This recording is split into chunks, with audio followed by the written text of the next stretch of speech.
Things just got real in the battle between Twitch and Kick.com as Dr. Disrespect just tweeted, 50 million is my number, with a hit marker over his face in the Kick.com color. And in case you had any doubts on what he's talking about, look who's in the replies giving a couple salute emojis.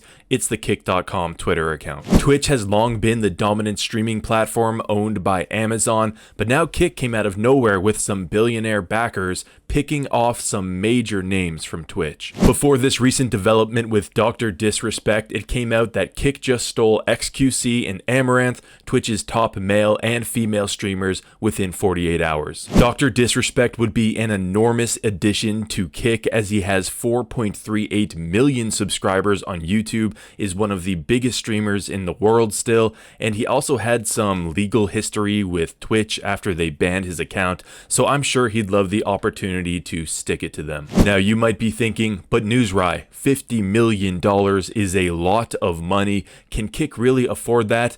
And you're right, it is a lot of money. But guess what xQc's deal was? 2 years, $100 million.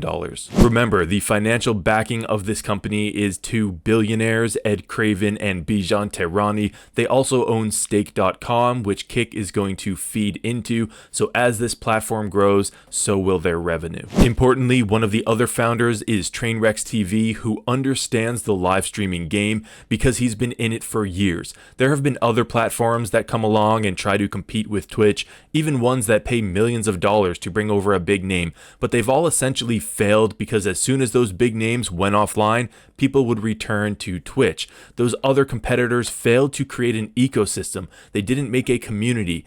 Train understands that, Kick understands that, and they're even going to pay some streamers hourly wages to stay on the platform. That way, once someone goes on to Kick, they stay on Kick. Asmongold, another popular streamer, recently had Trainwrecks come on his live to talk about why Kick is going to be different than all the other Twitch competitors that have failed, and they even flirted with getting Asmongold over to the platform, which Asmongold didn't really seem that opposed to it. Back to Dr. Disrespect's tweet, the reactions have been very positive. Frankie writing, "You on Kick would be a huge W for both sides. You have one hell of a community."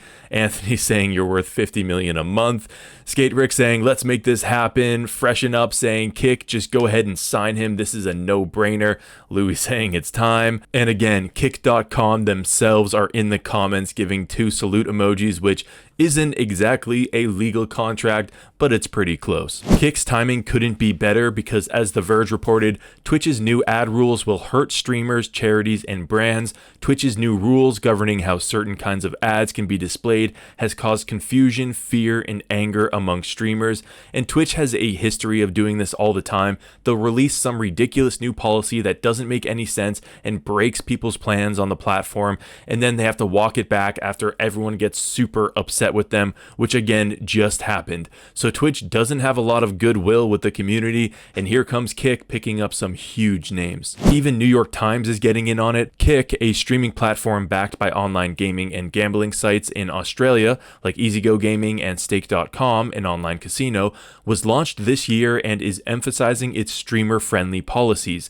It takes only 5% of streamers' earnings from subscriptions, compared with the 50% cut that Twitch takes. As a startup, Kick.com is prepared to operate at a loss, said Ed Craven, the company's chief executive. And that's an important point about operating at a loss. When you're bankrolled by billionaires, you can afford to do that. You can write these massive multi-million-dollar contracts that are going to cost you a lot of money early on to build that community, build that network, and over time start to see your revenue grow before you make that money back. Uber, for example, operated at massive losses for years, which it was able to do because it had billionaire Silicon Valley investors. And the idea was to, yes, lose money, but get people using the app, get people used to calling in Uber, and then worry about becoming profitable, which they're still doing now. So expect very soon to see Dr. Disrespect on Kick, which is a major acquisition.